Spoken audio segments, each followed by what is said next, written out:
Hello दोस्तों। तो आप लोग हमारे अनरियल इंजन हिंदी चैनल में गेम डेवलपमेंट की सीरीज को देख रहे हैं, जिसमें हम पीसी की गेम बनाना और मोबाइल के लिए गेम बनाना सिखाते हैं यहाँ पे। ठीक है, तो कई रिक्वेस्ट आई हमें कि भाई जैसे लैंग्वेज है आपकी या जैसे पढ़ाने का तरीका है आपका, उस तरीके में हम लोग 3D एनिमेशन को सीखना चाहते हैं। ठीक है, मतलब जैसे कि आप कार्टून्स वगैरह देखते हैं 3D में, हाँ, और एमजेओ टाइप की वीडियोस वगैरह देखते हैं जो फनी वीडियोस होती हैं, या फिर जो छोटे छोटे बच्चे देखा करते हैं, तो ऐसे कंटेंट यूट्यूब पे बहुत ज्यादा भरमार के व्यूज देते हैं। ठीक, तो उन्हीं चीजों को बनाना हम लोग सीखेंगे। और आज के इस वीडियो में हम लोग एनिमेशन से संबंधित सारे के सारे बारीक से बिल्कुल शुरू करेंगे, एकदम जीरो से शुरू करेंगे और हीरो तक का सफर करेंगे उसमें। ठीक है, तो हर वीडियो को आपको बिल्कुल ब्रीफली देखना है और थोड़ा टाइम देना है चीजों को, एंड देन आई प्रॉमिस कि आपको पक्का मैं 3D एनिमेशन सिखा दूंगा कैसे भी करके। ठीक है, तो देखो, एनिमेशन बनाने के लिए हमें बेसिकली 3 पार्ट्स में चलना होगा।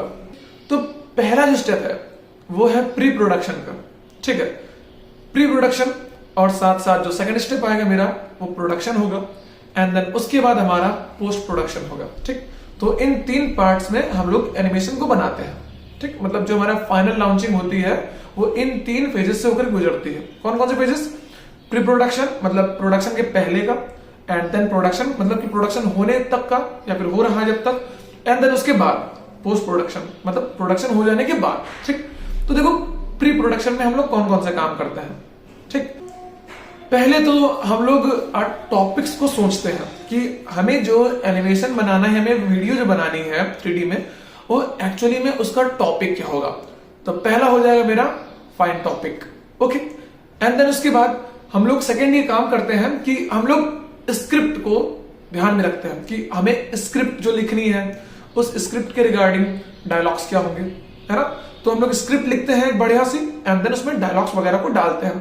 बिल्कुल ब्रीफली काम करना है कि मतलब कि इस कैरेक्टर को लेकर के, इस कैरेक्टर का नाम ये है, एंड देन इसको ये वर्ड बोलना है और इतने इतने टाइम को लेकर के बोलना है, या फिर उसका जो पिच होगा या उसके जो आवाज का तरीका होगा, है ना, ऑडियो में जो भी तरीका होगा, उसको बिल्कुल बारीकी से हम लोग को काम करना है। ठीक, एंड देन उसके बाद जब मेरी स्क्रिप्ट और डायलॉग्स तैयार हो जाएंगे लिख करके, तो उसका हम लोग वॉइस ओवर रिकॉर्डिंग करेंगे उस पर, मतलब कि उसी चीज को हम लोग रिकॉर्ड कर लेंगे अपने एक सिस्टम के अंदर, ठीक, या फिर अपने कंप्यूटर में अंदर।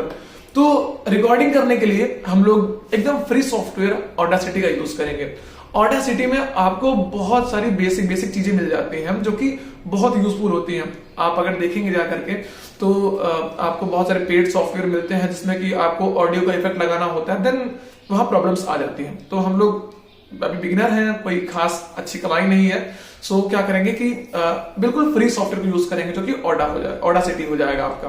ठीक, एंड देन फाइनली आपको स्टोरी बोर्ड पे काम करना होगा। ठीक, तो इन 4 स्टेप्स में आपका प्री प्रोडक्शन का काम खत्म हो जाएगा। देन आपको प्रोडक्शन के फेज में चलना है। ठीक, तो सबसे पहले प्रोडक्शन के फेज में हम लोग मॉडलिंग पे काम करेंगे। मतलब कि मॉडलिंग का मतलब ये हुआ कि हम लोग को अपने जो सीन होगी जाकर के, सीन का मतलब प्रॉपर एरिया जहां पर हम लोग काम करेंगे, उस सीन के अंदर हमें घर बनाना है ना, घर बनाना है, एंड देन वहां पर रखी चीजें बनानी है, हमें मेज बनानी है, कुर्सी बनानी है, टेबल बनानी है, एंड बहुत सारी अदर चीजें जो कि हमारे सीन के अंदर रिक्वायर्ड होगी। ठीक है, तो उसको हम लोग मॉडलिंग की मदद से बनाएंगे। ओके, एंड उसके बाद टेक्सचर और शेडिंग पे काम करेंगे। मतलब हमने चीजें बना लिया मान लीजिए, ठीक है, उसके बाद हमें उसका कलर देना होगा, हमें उसका प्रॉपर टेक्सचर देना होगा। जैसे मान लीजिए कि हमें एक टेबल बनानी है, ठीक, तुमने टेबल का ढांचा बना करके तैयार कर लिया, तो मॉडलिंग होगी मेरी। उसके बाद उस टेबल को लकड़ी का कलर देना है, मतलब लकड़ी का टेक्सचर देना है, तो वो टेक्सचरिंग हो गई जाकर के। ठीक, एंड उसके बाद टेक्सचरिंग के साथ साथ हम लोग शेडिंग पे भी काम करेंगे, है ना। एंड उसके बाद सीन सेटअप एंड लाइटनिंग, मतलब कि सीन सेटअप मतलब कि जो मेरा सीन होगा उसको किस तरह से मुझे सेटअप करना है, और साथ साथ लाइटनिंग की भी जरूरत होगी। मतलब अगर आप अपने सीन में लाइटनिंग को जितना अच्छा रखेंगे उतना ही सीन जो होगा वो ब्राइटेस्ट दिखेगा। मतलब कि अब पता लगे कि आपको अच्छा लाइट चाहिए और आपने अच्छी लाइट्स लगाई नहीं हुई है, तो आपको जगह जगह पर जहां जहां लाइट की जरूरत होगी, ठीक, वहां पर हमें चीजों को लगाना होगा, लाइटिंग वगैरह सिस्टम को लगाना होगा, जिससे कि मुझे जो फाइनल रिजल्ट मिले उसमें लाइट की कोई भी कमी ना हो। ठीक, तो इस चीज को लाइटनिंग बोलते हैं। एंड देन उसके बाद हम लोग काम करेंगे कैरेक्टर की मॉडलिंग पर। कैरेक्टर की मॉडलिंग का मतलब ये हुआ कि हमें अपने कैरेक्टर को बनाना होगा। हमने जो भी ऑब्जेक्ट्स थे पहले जो मेरे सीन में होने चाहिए थे, हमने उनको बना लिया, उनका टेक्सचरिंग कर दिया, उनका शेडिंग कर दिया। एंड उसके बाद देखिए हमें अपने कैरेक्टर की मॉडलिंग करनी होगी। हमें कैरेक्टर को क्या करना होगा भाई, बनाना होगा, है ना। एंड देन उसके बाद जब मेरा कैरेक्टर बनके तैयार हो जाएगा तो हम लोग उसमें कुछ रियलिस्टिक चीज लाएंगे, जैसे कि उसकी रिगिंग कराएंगे। रिगिंग का मतलब क्या होता है कि अपने नॉर्मल कैरेक्टर के अंदर हम लोग बोन्स वगैरह को ऐड करके और उसके अंदर एक नेचुरल टाइप का मूवमेंट कराएंगे, ठीक है। तो उस चीज को रिगिंग बोलते हैं, जिससे कि मेरा एनिमेशन होएगा। तो रिगिंग बेसिकली एनिमेशन के लिए एक बेसिक पार्ट होता है, जिसके थ्रू एनिमेशन होंगे हमारे सीन के अंदर, ओके, या फिर हमारे कैरेक्टर के अंदर। उसके बाद ऑब्जेक्ट का एनिमेशन कराएंगे, ठीक है। जैसे कि मेरा कोई भी ऑब्जेक्ट है वो गिर गया, मान लीजिए जैसे मैंने कुर्सी बनाई तो किसी ने उसको मारा या किसी कुछ भी हिट हुआ उसमें तो वो कुर्सी गिर गई, तो वो बेसिकली एनिमेशन हुआ जाकर के मेरे ऑब्जेक्ट का, ठीक है।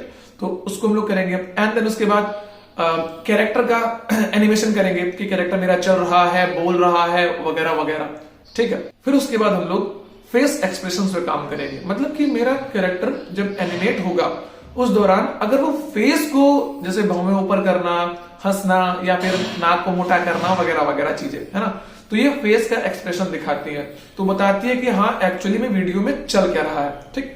उसके बाद अब जब हम लोग ऑडियो को डालेंगे इसमें, तो उसमें लिप सिंक का भी सिस्टम होता है कि मतलब मुझे जो होंठ वगैरह है उसको आवाज के साथ ही ऊपर नीचे करना है ना, तो उसको लिप सिंकिंग बोलते हैं, मतलब कि आवाज के साथ में होठों का ऊपर नीचे मैच करना। एंड उसके बाद हम लोग अपना कैमरा एनिमेशन पे काम करेंगे, मतलब कि हमने अपने सीन के अंदर 3-4 कैमरे जोड़ रखे हैं, ठीक।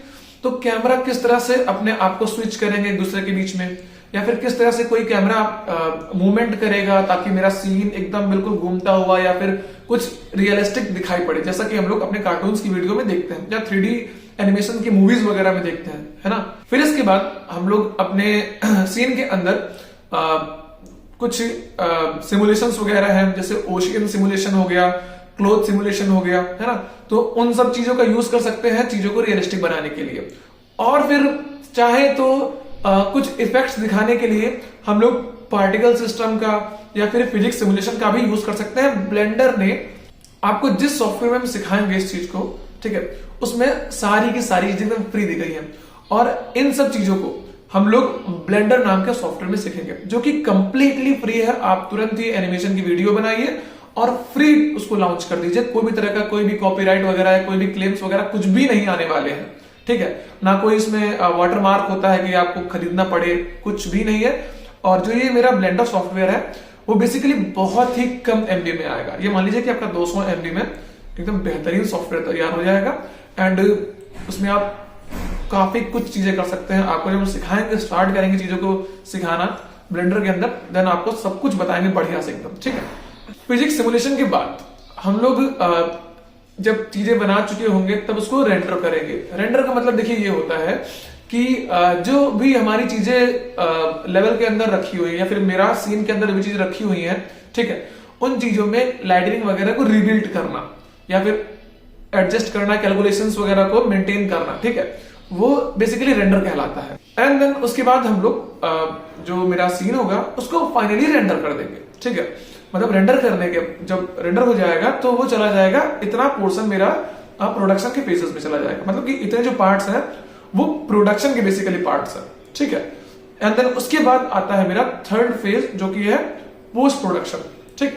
तो पोस्ट प्रोडक्शन में हम लोग सबसे पहले करते हैं कंपोजिटिंग एंड इफेक्ट्स, मतलब कि जैसे मान लीजिए कि अगर हम कुछ बना रहे हैं, ठीक, कोई एक वीडियो को बना रहे हैं और उसी के बीच में हम लोगों ने कुछ इफेक्ट्स वगैरह डाल दिए, तो हो सकता है कि जो मेरा रेंडर इंजन हो उसको प्रॉब्लम्स हो उस दौरान करने में। तो सबसे पहले हम लोग इतना काम करने में एक क्लिप निकाल लेंगे एंड देन उसको नेक्स्ट फेज में भेजेंगे और ऊपर से हम लोग इफेक्ट्स वगैरह लगा सकते हैं, ठीक है। कुछ भी चीज कंपोजिट कर सकते हैं या कुछ चीजें जोड़ना, ठीक है। तो मतलब अलग से कुछ चीजों को उसमें लगाना, बेसिकली कंपोजिटिंग और इफेक्ट्स, मतलब इफेक्ट्स वाले जो चीजें होती हैं उनको यूं ही लगा सकते हैं ताकि प्रॉब्लम ना आए, ठीक है, इसलिए हम लोग करते हैं ऐसा। अब इतना होने के बाद हमारी एक क्लिप तैयार हो जाती है, ठीक। तो ऐसा ही हम लोग बहुत सारी क्लिप्स लगाते हैं, मतलब बनाते हैं अपने ब्लेंडर सॉफ्टवेयर के अंदर। एंड देन उसके बाद हम लोग इन्हीं क्लिप्स को एक साथ ज्वाइन कर लेते हैं, ठीक। तो एक से एक सीक्वेंस बन जाता है, फिर इससे मेरी एक फ्लोइंग वीडियो बन जाती है कंप्लीटली। फिर उसके पीछे बैकग्राउंड म्यूजिक को हम लोग ऐड डाउन कर देते हैं कि भाई जैसा मेरा कॉमेडी वाली मूवी हुई, मान लीजिए कॉमेडी वाला कुछ सीन हुआ, तो उसमें हम लोग क्या करेंगे, कॉमेडी के बैकग्राउंड म्यूजिक उसमें ऐड कर देंगे, हा हा हू की आवाजें आएंगी। या फिर डरावना सीन हुआ तो डरावनी सिस्टम हो जाएगा उसमें, है ना। तो ऐसा हम लोग इसमें काम कर सकते हैं, हम बैकग्राउंड म्यूजिक को ऐड कर देंगे। और फिर उसके बाद साउंड के कुछ इफेक्ट्स वगैरह डाल देंगे हम लोग कि भाई जैसे कोई गोला दगा, ठीक है, या कोई कुर्सी गिरी या कोई चलने की आवाज है, तो ये साउंड इफेक्ट्स में आ जाएगा, ठीक है। क्योंकि साउंड इफेक्ट जो होता है वो वीडियो के साथ चलता है, और जो बैकग्राउंड म्यूजिक होती है ना, तो वो बैकग्राउंड म्यूजिक बेसिकली एक वहां पे माहौल जनरेट करते हैं कि हाँ ये प्रॉपर वीडियो किस चीज के लिए बनी हुई है। तो साउंड इफेक्ट्स और बैकग्राउंड म्यूजिक दोनों अलग अलग चीजें हैं, ठीक। एंड देन इतना होने के बाद हम लोग इसको फाइनल आउट कर देते हैं, मतलब कि जो वीडियो होती है मेरी उसको फाइनली लॉन्च कर देते हैं। तो ये हो गए तीनों के तीनों फेज, और इन्हीं तीनों फेज को हम लोग बेसिक्स ऑफ एनिमेशन भी बोलते हैं, ठीक। तो एनिमेशन सीखने से पहले हमें इन तीन चीजों के बारे में ब्रीफली जान लेना चाहिए। तो हम लोग अपने ब्लेंडर सॉफ्टवेयर को कैसे अपने सिस्टम में इंस्टॉल करते हैं, एंड देन इसको कैसे यूज करते हैं, इसका इंटरफेस क्या है, और इसको यूज करने का आपको आसान से आसान तरीका हम ट्राई करेंगे कि सिखाएं अपनी भाषा में। एंड इसके बाद ये मान लीजिए कि आपको ब्लेंडर पर अच्छी कमांड हो जाएगी, ठीक। आप अपने लिए कुछ बनाना चाहते हैं, देन आप बना सकते हैं। सो आज की वीडियो में सिर्फ इतना ही, ठीक है। तो चलिए हम लोग अब नेक्स्ट वीडियो में ब्लेंडर सॉफ्टवेयर के अंदर मिलते हैं।